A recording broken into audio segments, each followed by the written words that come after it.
성경 말씀은 잠언, 구약성경 잠언 3장 33절입니다. 하나님의 복과 하나님의 저주는 우리의 눈에 보이지 않지만 이 세상에 강력하게 역사하고 있습니다. 하나님의 말씀에 순종하고 하나님의 뜻대로 살아가는 의인의 집에는 하나님의 복이 임하고, 반면에 하나님의 말씀에 불순종하고 하나님을 거역하는 악인의 집에는 하나님의 저주가 임합니다. 우리가 같이 봉독한 잠언 3장 33절 제가 다시 한번 읽습니다. 악인의 집에는 여호와의 저주가 있거니와 의인의 집에는 복이 있느니라. 악인의 집에 하나님의 저주가 있고 의인의 집에 하나님의 복이 있는 이유는 하나님은 공의의 하나님, 행한 대로 갚아주시는 그러한 재판관 같은 그러한 하나님이기 때문이라고 말씀을 드렸습니다. 지지난 주일에는 조상들의 죄와 저주가 어떻게 후손들에게 전달되는지에 대해서 여러분에게 말씀을 드렸습니다. 여러분 교재에 4가지가 있는데 우리 첫 번째 먼저 같이 읽어보겠습니다. 부모의 바람직하지 못한 사고방식과 삶의 패턴이 자녀들에게 유전되는 경우가 많습니다. 그렇습니다. 부모의 외적인 모습만 유전되는 것이 아니라 부모가 가지고 있었던 잘못된 사고방식, 또 삶의 양식 가운데서도 자녀들에게 전달되는 경우가 있다고 여러분에게 말씀드렸습니다. 두 번째 같이 읽겠습니다. 자녀들은 부모의 바람직하지 못한 사고방식이나 행동방식을 부모의 잘못된 모습을 싫어하면서 자기도 모르게 배우게 됩니다. 그래서 전문적인 용어로는 적대적 동일시라고 합니다. 싫어하면서 자기도 모르게 배우는 겁니다. 몸에 배이는 겁니다. 세 번째 같이 읽겠습니다.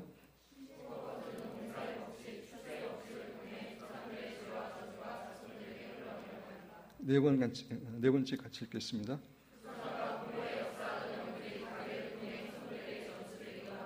이런 방법을 통해서 부모의 죄와 저주가 계속해서 자녀들에게 전달되는 것입니다. 그런 관점에서 내적 치유에서 가게에 흐르는 저주를 끊어버리는 것 너무나 중요합니다.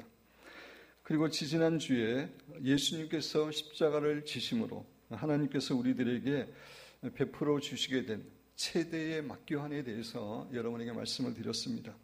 8가지 내용인데 정말 우리에게 너무나 기쁜 소식이고 복된 소식입니다. 우리 같이 한번 쭉 읽어보도록 하겠습니다. 예수님이 징벌을 받으심으로 우리가 용서를 받았다. 예수님이 상처를 받으심으로 우리가 치유를 받았다. 예수님이 죄를 지심으로 우리가 의롭다. 예수님이 우리를 대신하여 죽었으므로 예수님이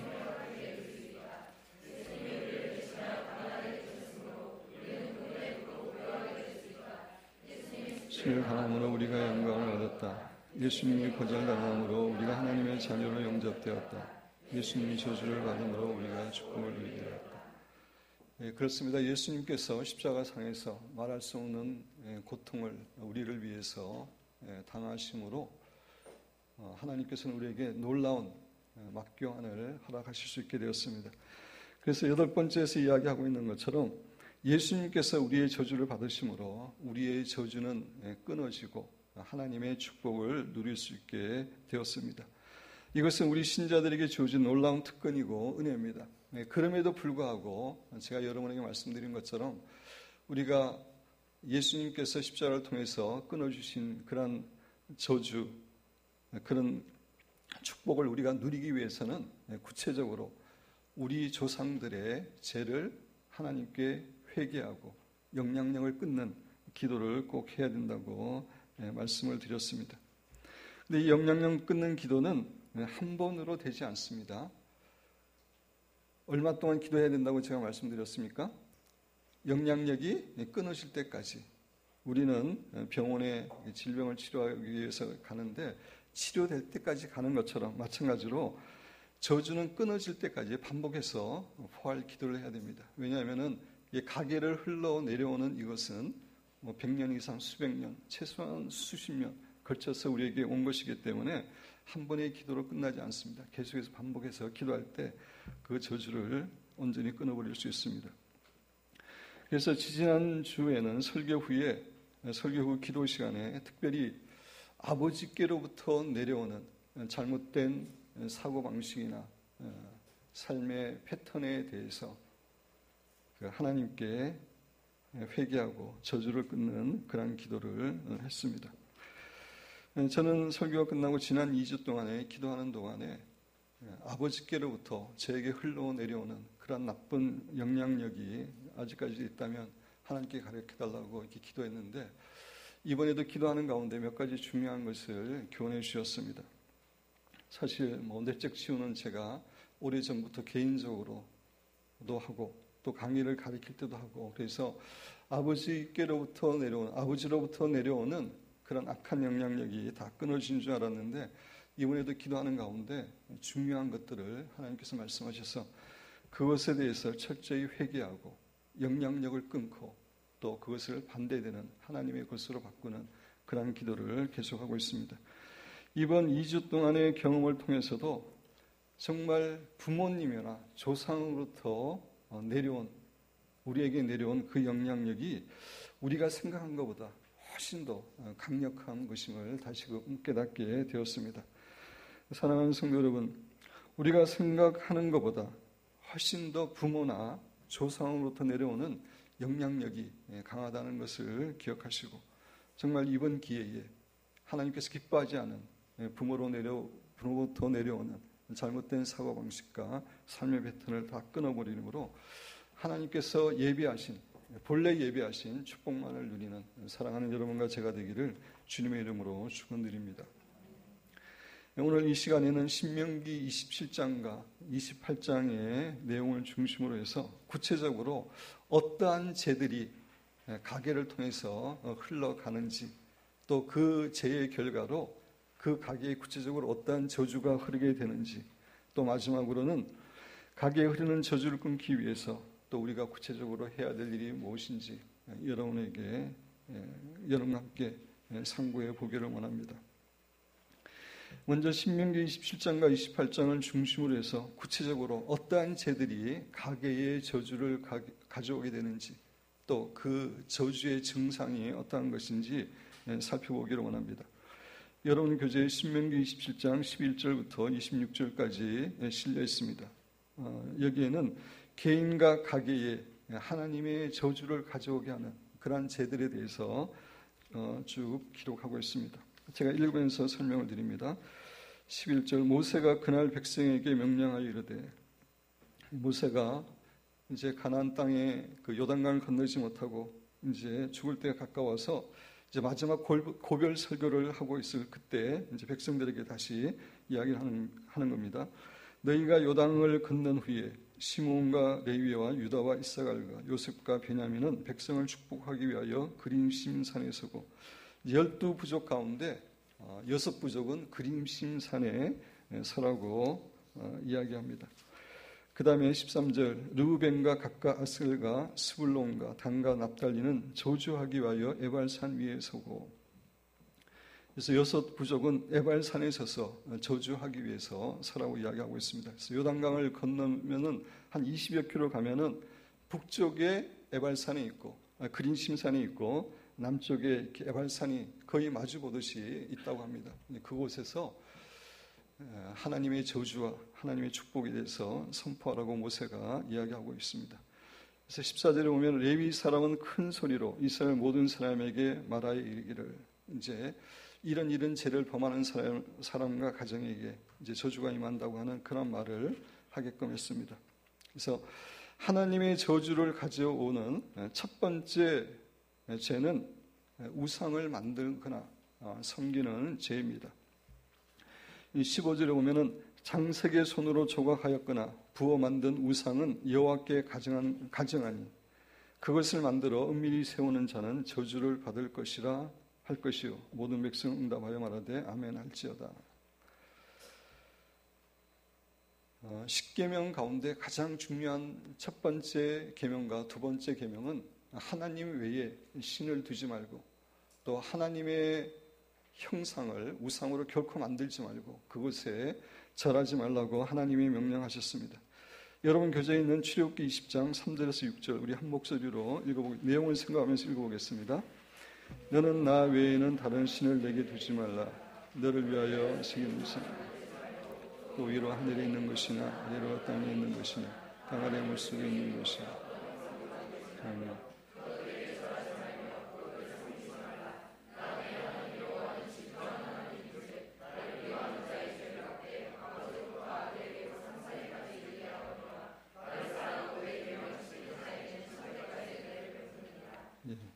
하나님께서는 하나님 외에 다른 신을 두지 말라고 한 게 첫 번째 계명이고, 두 번째 계명은 어떤 형상으로도 하나님의 우상을 만들지 말라고 그랬습니다. 하나님은 영이신 분이고 이 세상에 있는 어떤 형상으로도 하나님을 표현할 수 없기 때문에 하나님이 그렇게 이제 말씀을 하신 것입니다. 그래서 우상을 만들거나 섬기는 그런 죄는 하나님의 저주를 받을 것임을 우리에게 먼저 말씀하고 있습니다. 그런데 한국 사람의 경우 부모나 조상들 가운데 우상 숭배의 죄를 범하지 않은 사람은 거의 없습니다. 우리나라에 기독교가 들어온 지가 개신교가 들어온 지가 130여 년밖에 되지 않기 때문에 거슬러 올라가면은 모든 우리나라의 조상들 또 많은 부모님들이 우상 숭배의 죄를 범했습니다. 그런데 이 우상 숭배의 죄는 결코 작은 죄가 아닙니다. 10계명의 1계명과 2계명을 어기는 너무나 중요하기 때문에 이 우상을 섬기게 될 때 그 자손들에게 그 하나님의 저주가 임하게 되는 것입니다. 두 번째 하나님의 저주가 임하는 죄는 부모를 공경하지 않고 경홀히 여기는 죄임을 이야기해 주고 있습니다. 16절 우리 같이 읽겠습니다. 저주를 받을 것이라 할 것이요 모든 백성은 오면이라. 부모를 공경하고 부모에게 효를 행하는 것은 우리 인간에게 가장 본질적이고 중요한 도리입니다. 왜냐하면 우리 자녀는 부모로부터 정말 말할 수 없는 사랑을 받았기 때문입니다. 우리 모든 자녀들은 먼저 부모님께 생명의 빚을 지고 있습니다. 물론 생명은 모든 생명은 하나님께서 주시는 것이지만 그래도 부모님을 통해서 우리에게 생명이 전달되었습니다. 뿐만 아니라 우리는 부모님으로부터 양육의 그러한 빚을 지고 있습니다. 저희도 은총이를 키웠지만 오래전이어서 잘 몰랐는데 이번에 이제 5명 아기가 우리 교회에 태어나서 그 어머니들이 아버지가 부모들이 이렇게 자녀를 키우는 이렇게 모습을 볼 때에 정말 사랑과 인내와 정성이 아니면 키울 수 없는 그런 가정임을 다시 한번 새롭게 느끼고 있습니다. 우리 모든 자녀는 부모로부터 그런 사랑의 양육에 그런 빚을 지고 있습니다. 그래서 하나님께서는 10계명 가운데 인간에 대한 첫 계명으로 부모를 공경하라라고 말씀하십니다. 따라서 부모를 공경하지 않고 경홀히 여기는 죄는 하나님 앞에서 너무나 큰 죄이기 때문에 저주가 임하게 될 것임을 분명히 우리에게 교훈해 주고 있습니다. 여러분 교재에 있는 잠언 30장 17절 우리 같이 읽어보도록 하겠습니다. 아비를 조롱하며 엄히 순종하기를 신하는 자의 눈은 골짜기의 까마귀에게 조이고 독수리의 세계에 먹히리라. 어떻게 보면은 정말 심한 저주인데 그만큼 부모님께 순종하고 공경하는 것이 중요하기 때문에 부모님을 공경하지 않고 순종하지 않는 자에게는 이런 저주가 임하게 될 것임을 잠언 기자가 우리에게 교훈해주고 있습니다. 그래서 부모를 공경하지 않을 때 그 사람뿐만 아니라 그 자손들에게 저주가 임하게 되는 것입니다. 세 번째로는 이웃의 경계표를 옮기는 죄를 범할 때임을 이야기하고 있습니다. 17절 우리 같이 한번 읽어보겠습니다. 그 이웃의 경계표를 옮기는 자는 저주를 받을 것이요. 이스라엘 백성들에게는 12부족에게 부족에 해당되는 땅을 하나님이 주셨고 또 각 부족의 각 그 가족마다 땅이 분배되어 있었습니다. 그래서 땅을 표시하기 위해서 경계석이 있는데 그 경계석을 옮기는 자는 저주를 받을 것임을 이야기하고 있습니다. 다시 말씀드려서 이웃에 대해 경제적으로 손해를 끼치고 착취하는 그런 사람들에게는 그 사람과 자손들에게 저주가 임할 것임을 하나님께서는 말씀해 주시는 것입니다. 그리고 네 번째로 약하고 소외된 자들을 괴롭히거나 억울하게 하는 죄, 이것도 하나님의 저주를 가지고 오게 됨을 우리에게 교훈해 줍니다. 18절, 19절 우리 같이 읽겠습니다. 맹인에게 길을 잃게 하는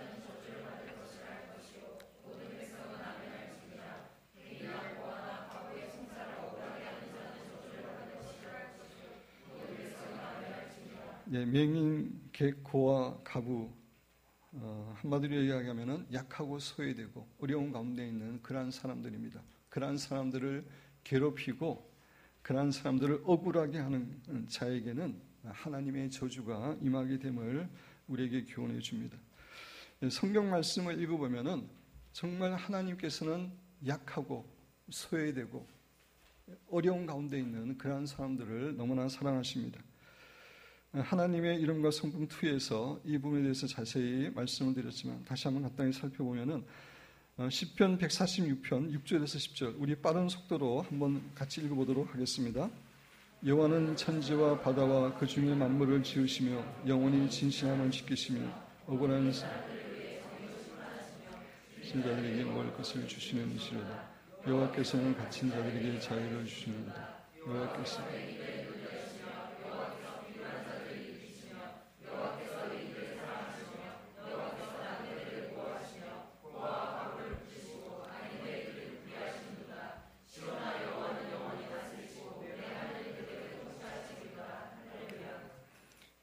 시편 146편 6절에서 10절까지 하나님이 어떠한 분인지 11가지를 이야기하고 있는데 그 가운데 7가지가 하나님은 연약하고 소외된 자를 사랑하시고 돌보시는 그런 하나님임을 이야기하고 있습니다. 억눌린 자, 줄인 자, 맹인, 고아와 가부 다 소외되고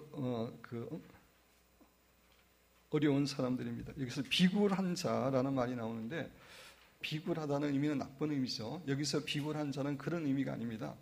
다른 사람에 의해서 무릎 꿇게 된 자, 다른 사람의 압제와 고통 때문에 무릎을 꿇을 수밖에 없는 자, 그런 자를 의미하는 겁니다. 그런 자를 하나님께서는 일으키신다라고 이야기하고 있습니다. 하나님께서는 참으로 소외되고 어려운 환경 가운데 있는 사람들을 사랑하시고 돌보십니다. 그것은 하나님은 사랑의 하나님이기 때문에 그렇습니다. 그것은 하나님이 불공평한 하나님이기 때문에 그런 것이 아닙니다. 하나님의 마음은 어떤 의미에서 부모의 마음과 같습니다. 부모는 잘되고 건강하고 출세한 그러한 자녀들보다 정말 몸이 많이 아프고 경제적으로 어렵고 힘든 가운데 있는 자녀들에게 더 관심을 갖고 사랑하게 됩니다. 그것이 부모의 마음인데 하나님도 마음이 또 마찬가지입니다. 하나님은 우리 모든 사람을 사랑하지만 그러나 특별히 소외되고 어렵고 힘든 가운데 있는 그런 사람들에게 관심을 많이 가지시고 돌보고 계십니다. 그래서 그런 사람을 괴롭히고 억울하게 하는 그러한 죄는 하나님의 저주가 임할 것임을 이야기하고 있습니다. 이런 관점에서 오늘날 이렇게 왕따 시키는 그런 문화가 한국에 있는데 정말 이것은 하나님께 악한 죄이고 결코 해서는 안 되는, 우리 성도들은 결코 해서는 안 되는 그런 악한 죄입니다.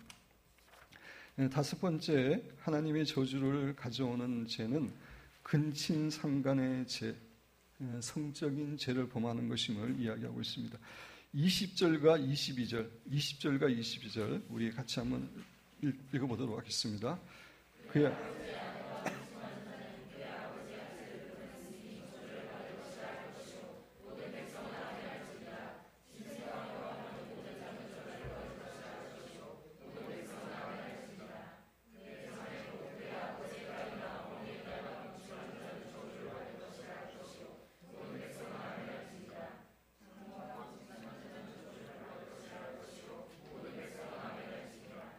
제가 잘못했습니다.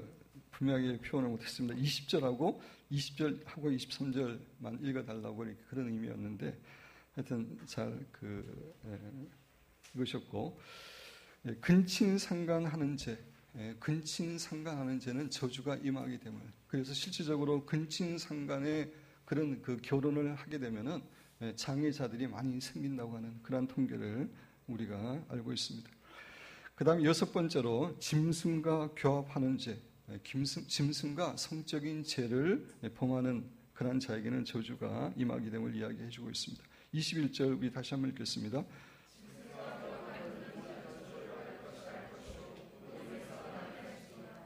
성적으로 사람이 타락하면은 동성애를 하든지 아니면은 이런 짐승하고 그런 성적인 관계를 맺게 됩니다. 우리의 몸은 하나님의 거룩한 성전인데 거룩한 성전을 가지고 그런 죄를 범할 때 하나님께서 심판하실 수밖에 없습니다. 그 다음에 이웃을 살인하는 죄입니다. 24절 같이 읽겠습니다.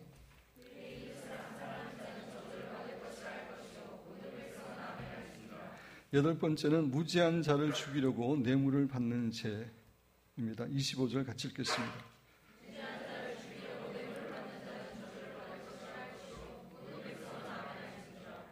무지한 자는 무지하다고 판결하고 죄 있는 자는 죄 있다고 판결해야지 되는데 돈을 받고 뇌물을 받고 무지한 자를 죽이는 이 죄는 대대로 저주를 받을 죄임을 교훈해 줍니다. 그래서 통틀어서 하나님의 율법을 지키지 않는 죄는 결국 저주를 받을 것임을 이야기하고 있습니다. 26절 같이 읽겠습니다.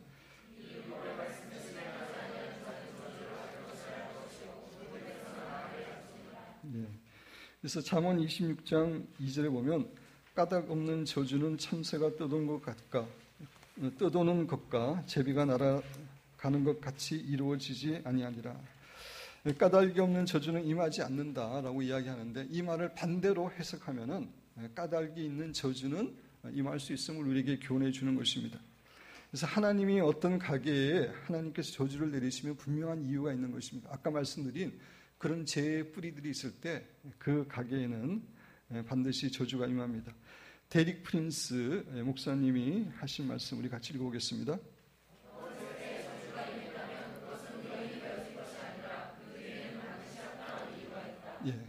죄가 죄의 뿌리가 있기 때문에 이제 가게나 개인에게 이제 그 저주가 임하게 된다는 것입니다. 그렇다면 이제 신명기 27장에서 말하는 죄가 있을 때 구체적으로 어떠한 저주들이 임하는지 신명기 28장에서 우리에게 설명해 주고 있습니다. 18장 15절 이하부터 설명해 주고 있는데 제가 읽으면서 설명드립니다. 내가 만일 내 하나님 여호와의 말씀을 순종하지 아니하여 내가 오늘 내게 명령하는 그의 모든 명령과 규례를 지켜 행하지 아니하면 신명기 20장에서 말하고 있는 그러한 죄들뿐만 아니라 하나님의 말씀에 지키지 않고 순종하지 아니하면 이 모든 저주가 내게 임하며 내게 이를 것이니 라고 그러면서 이제 저주들을 구체적으로 하나님이 이제 설명을 하고 계십니다. 그래서 이런 죄들을 범할 때 어디를 가든지 그 사람이 어디를 가든지 저주가 따라갈 것임을 교훈해 줍니다.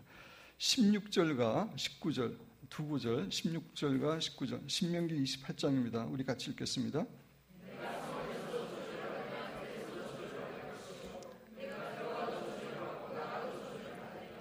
저주가 임할 때는 그 사람이 이사를 가고 다른 곳을 옮기고 어느 곳에 가든지 저주를 피하지 못하고 저주가 계속해서 따라가게 됨을 분명하게 말씀을 하고 계십니다. 두 번째, 먹을 것에 저주가 임하게 됨을 말씀하십니다. 17절 같이 읽겠습니다. 먹을 것조차에도 이제 고통을 당하는 어려움을 당하게 될 것임을 말해줍니다. 그 다음에 자신과 가축들이 출산하지 못하고 토지에서도 수확하지 못하게 됨을 교훈해 줍니다. 18절 같이 읽겠습니다.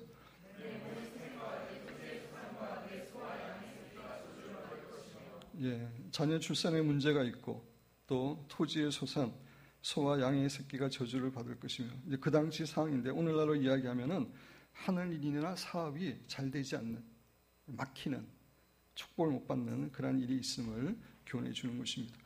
그 네 번째 하는 모든 일이 잘 안 됩니다. 20절 같이 읽겠습니다.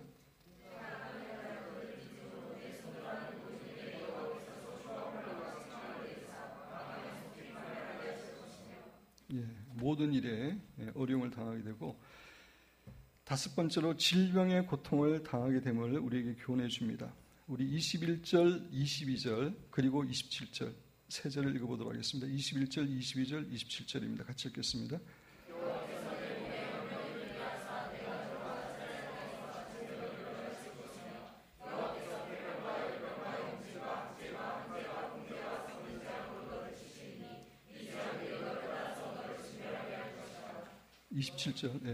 27절.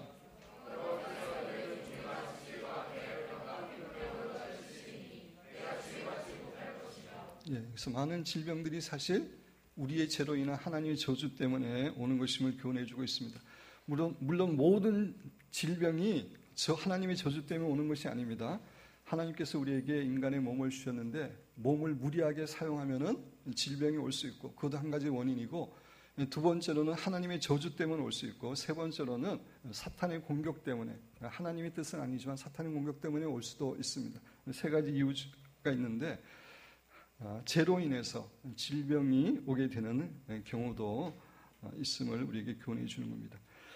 가뭄을 비롯한 자연재해도 당하게 됩니다. 23절, 24절 같이 읽겠습니다.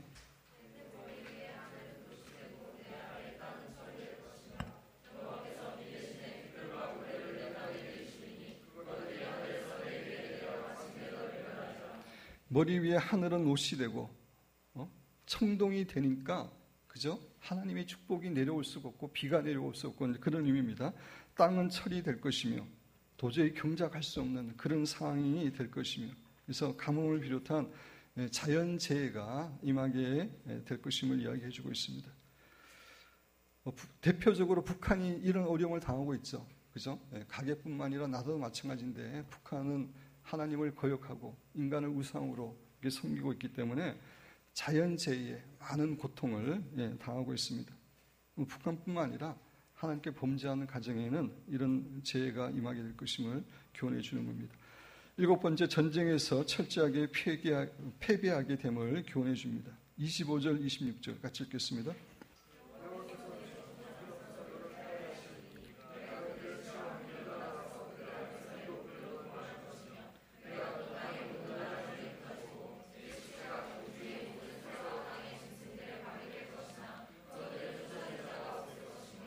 전쟁에서 패하게 되고 다른 나라로, 이방 나라로 쫓겨가게 되고 죽어도 시체가 장례식도 못 치르는 그런 끔찍한 상황을 처하게 됨을 교훈해 줍니다. 또 여러 가지 정신병으로 고통을 당하게 될 것임을 교훈해 줍니다. 28절 같이 읽겠습니다.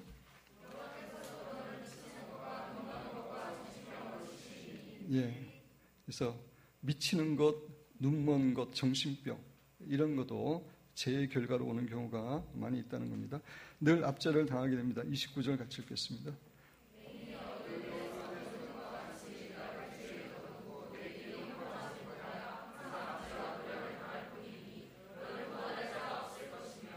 그리고 10번째로는 가정이 파괴되고 가정이 경제적으로 풍요를 누리지 못하게 될 것임을 교훈해 줍니다.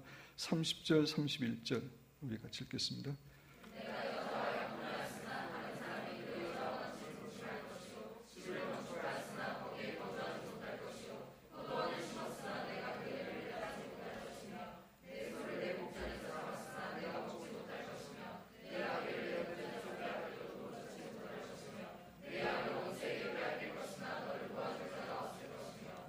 그리고 자녀들도 고통을 당하게 됩니다. 죄를 범하게 될 때 그 사람뿐만 아니라 자녀들도 고통을 당하게 되는데 32절 같이 읽겠습니다.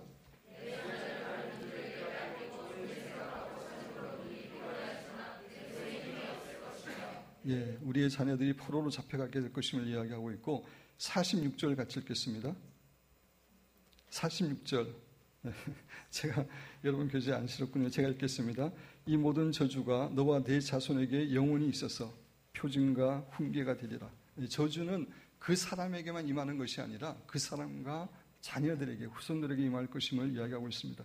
58절, 59절은 이렇게 이야기하고 있습니다.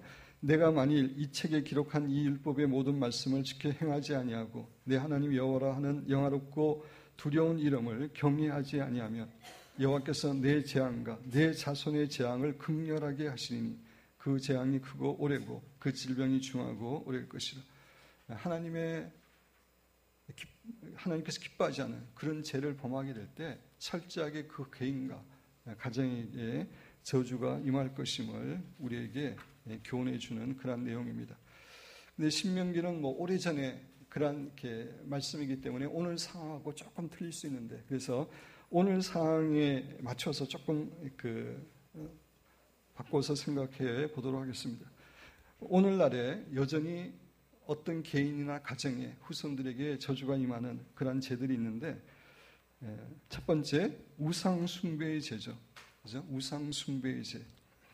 절에 가서 그 부처상에게 절한 것, 또는 타 종교에 가서 우상에게 절한 것, 또는 과거에 집안의 불상이나 뭐 신주단지 이런 것들을 놓고 절했는데, 그러한 것들은 다 우상에게 절한 것입니다. 그랬을 경우에 그 자녀 3, 4대 이르기까지 그 하나님의 저주가 임하게 될 것임을 우리에게 성경은 교훈해 주고 있습니다. 근데 아까 말씀드린 대로 한국 사람들은 기독교가 들어온 지 얼마 안 되기 때문에 우리 조상들이나 부모들이 다 이런 죄를 범했기 때문에 철저하게 이 죄를 우리가 끊어야 됩니다. 두 번째 한번 쭉 읽어보겠습니다. 찾기를 찾고 구하는 죄. 계속 읽겠습니다. 예.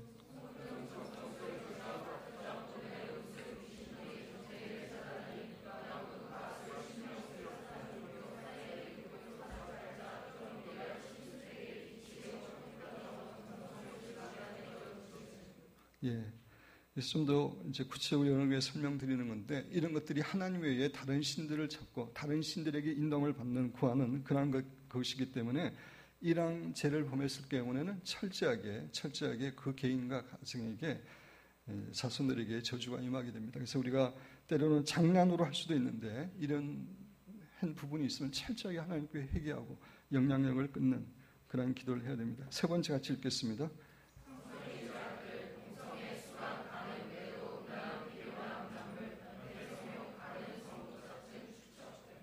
예. 그래서 이런 성적인 죄도 하나님 앞에 너무나 크기 때문에 그냥 지나가지 않습니다. 그 사람과 자손들에게 반드시 저주가 임하고 악영향을 끼치게 되어 있습니다. 네 번째, 사탄과의 맹세. 예. 그래서 어떤 가정이나 어떤 개인이 어려운 상황 가운데서 자기가 믿는 신에게 계약을 맺습니다. 이번에 나를 구해주면은 더 열심히 섬기겠다. 이런 것들이 신과 계약을 맺은 것이고, 그것을 통해서 가게에 합법적으로 역사하게 됩니다. 이거는 나라도 마찬가지인데, 일본 같은 경우 가미가제라는 말을 여러분 들어보셨죠? 가미가제, 특공대 이제 이런 말이 있는데, 가미라는 말은 신이라는 말입니다. 가제라는 말은 바람이라는 말입니다. 그래서 가미가제가 신풍, 한자로는 쓰면 신풍인데, 본래 이렇게 가미가제 특공대 그러면 제2차 세계대전 때 처음으로 생긴 걸로 우리가 오해를 하지만 본래는 그렇지 않습니다. 그게 역사가 오래됩니다. 13세기에 몽고와 고려의 대군들이 한 10만 명이 수많은 배를 타고 일본을 침입했습니다. 일본을 점령하기 위해서. 그래서 일본 사람들은 뭐 자기네 힘으로 10만 대군을 이길 수 없기 때문에 그 이세라는 곳에, 이세라고 하는 그 지역에 이세진구라고 신사에 아주 큰 그 우두머리와 같은 그런 신사가 있는데, 그곳에 이제 일본 사람들이 들어가서 그 신도의 가장 큰 신은 아마테라스 오미가미라고 하는 신입니다. 천조 대신이라고 쓰고 일본 말로는 아마테라스 오미가미라고 있는데, 그 신에게 간절히 빕니다. 이번에 우리를 구해주면은 우리가 당신을 대대로 더 열심히 섬기겠습니다. 그렇게 이제 기도하고 그랬는데, 그 기도가 끝나고 얼마 되지 않아서 갑자기 바다에 그 이세진국으로부터 바다에 강한 태풍이 불어가지고 몽고의 10만 대군이 거의 멸절하게 됩니다. 그 사건이 2번이나 있게 된 거예요. 그래서 일본 사람들은 그래서 그 바람을 가미가제라고 부르고 있는데, 이 일본 사람들은 그 사건을 통해서 그들이 믿는 신하고 계약을 맺었기 때문에 신이 합법적으로 더 역사할 수 있게 된 것입니다.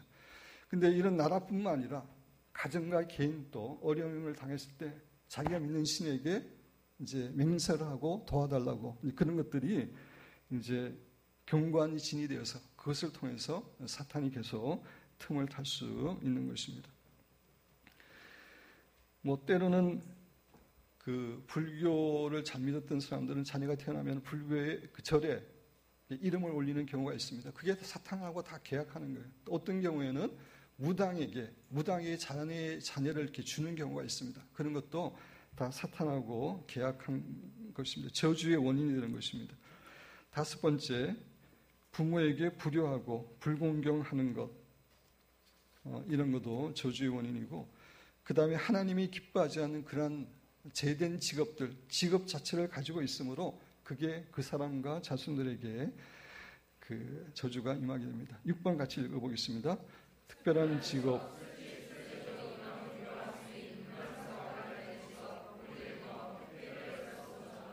이런 것 자체가 그저 하나님이 저주를 임하게 하는 그런 직업들이고, 일곱 번째, 소외되고 약한 이웃을 억울하게 하는 것, 왕따시키고 괴롭히는 것, 그게 그냥 지나가지 않습니다. 하나님의 저주가 임하게 됩니다.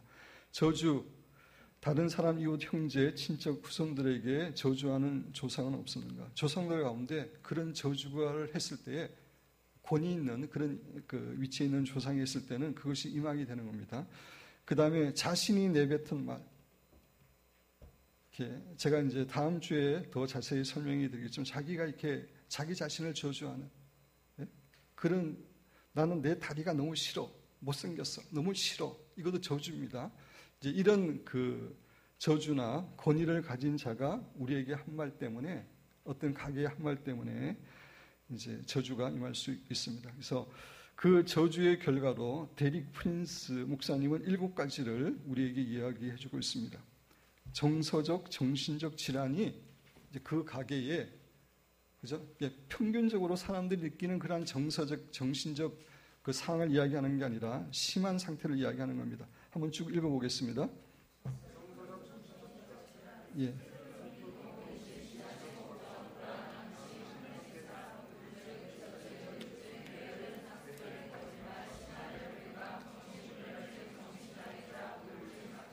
예, 이렇게 그 가게에 영향을 미치는 것이고, 2번 같이 읽어보겠습니다.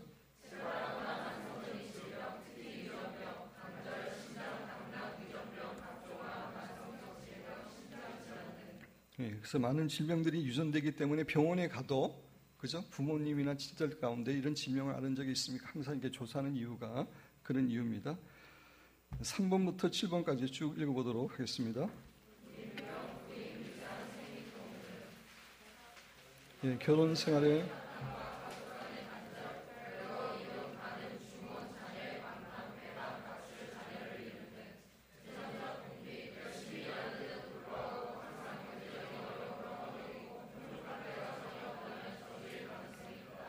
열심히 일 안 해서 가난하게 되는 것은 당연한 건데, 열심히 나름대로 노력하고 애쓰는데도 계속해서 가난에서 벗어나지 못하는 것, 많은 경우에 저주 때문이라는 의미입니다. 계속 읽겠습니다.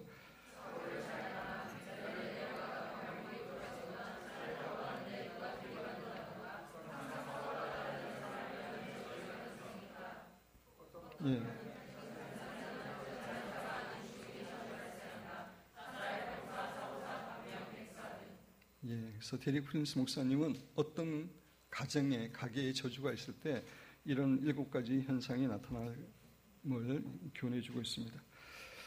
사랑하는 성도 여러분, 다시 한번 말씀드리지만, 성경 말씀은 하나님의 말씀에 순종하면 복이 임하지만, 하나님의 말씀에 불순종하면 저주가 임할 것이라고 이야기하고 있습니다. 그것은 하나님은 공의의 하나님이고 거룩하신 하나님이기 때문입니다.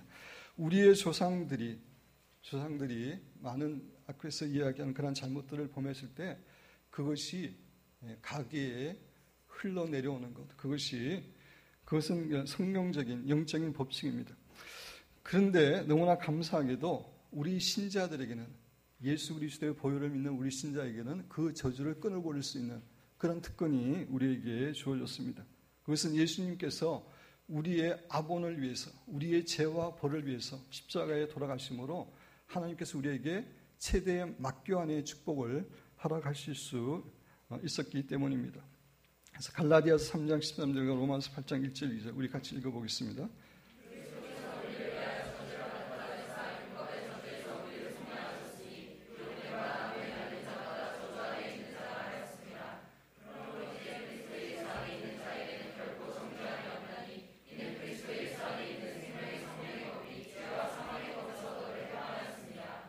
예수님께서 우리를 죽으심으로 우리의 저주를 끊으셨습니다. 근데 아까 말씀드린 대로 이 저주는 그냥 임하는 게 아니라 그냥 누리는 것이 아니라 실제적으로 우리가 구체적으로 조상들의 죄를 회개하고 끊어버림으로 누릴 수 있다고 말씀을 드렸습니다. 어떻게 끊을 수 있는지 여러분의 교재에 간단하게 실었는데 포할 기도와 거의 비슷한 내용입니다.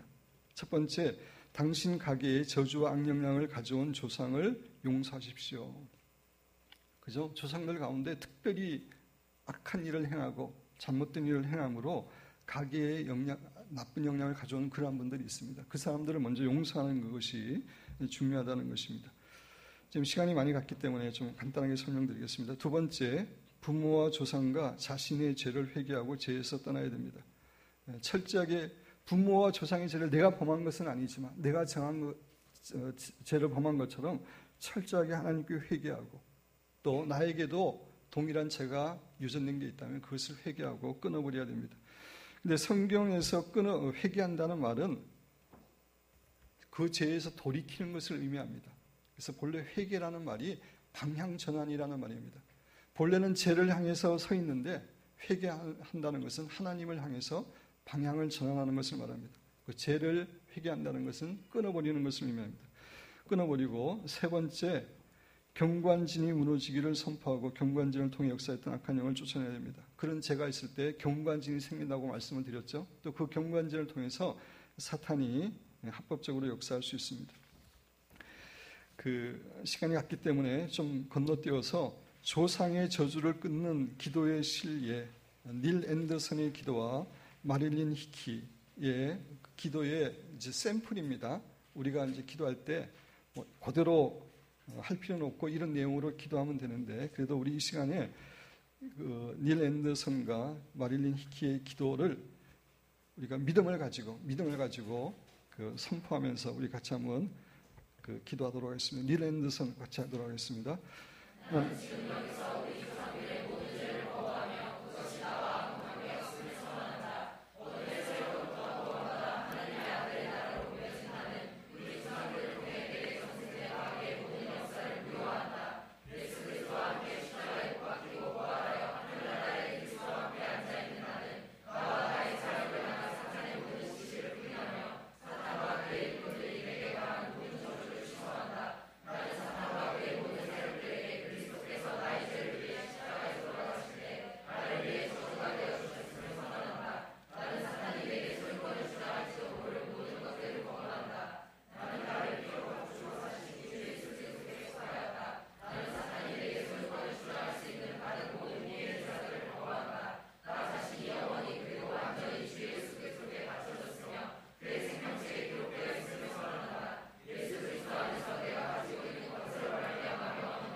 여러분들이 특별히 중고등학생들이 아주 힘있게 기도해서 얼마나 기쁜지 모릅니다. 이제 마릴린 히키는 이 내용을 좀 더 구체적으로 기도할 때 사실 구체적으로 하는 게 중요합니다. 구체적으로 이렇게 기도하고 있습니다. 내용을 보면은 하나님께 하는 내용이 있고 사탄에 대해서 선포하는 기도 내용이 있습니다. 우리 이 기도도 우리가 좀 힘있게 같이 하도록 하겠습니다. 하나님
그래서 이런 전반적인 내용으로 선포하고 끊을 뿐만 아니라 이제 기도하는 가운데 여러분에게 구체적으로 가게에 흐르는 그런 죄를 말씀해 주십니다. 그것에 대해서 끊어질 때까지, 그 영향이 끊어질 때까지 믿음으로 기도하는 것이 중요합니다. 마지막에 하나님의 축복과 은혜로 그 자리를 채우시기 바랍니다. 그래서 우상을 섬겼던 죄에 대해서는 정말 마음과 목숨과 생명을 다하여 우리와 우리의 자손들이 하나님을 사랑하는 사람이 되도록 이렇게 바꾸고, 하나님께 불순종한 것에 대해서는 순종하는 우리 자녀들이 되도록, 성적인 죄를 범한 것에 대해서는 정말 하나님의 정결한 성도로서 정결하고 아름다운 삶을 살아가도록 이렇게 반대되는 것으로 이렇게 축복하시면 됩니다. 말씀을 마무리합니다. 예수님께서 십자가상에서 우리의 아본을 위해서 죽으심으로 하나님께서는 우리에게 세대의 막교환을 허락해 주시게 되었습니다. 그래서 우리의 모든 죄가 용서함을 받았을 뿐만 아니라 모든 저주에서 해방되는 그러한 축복을 허락하여 주셨습니다. 사랑하는 여러분과 저는 우리의 가게에 저주와 죄를 가져오게 한 그러한 조상들을 용서하고, 또 그 죄를 철저하게 회개하고 견고한 진이 무너지도록 악한 영이 떠나도록 대적하고, 또 그 반대되는 것을 채우심으로 하나님께서 본래 우리 가정에게, 우리 개인에게 가정에게 예배하신 그러한 축복만을 누리는 아름다운 가정이 되시기를 주님의 이름으로 축원드립니다.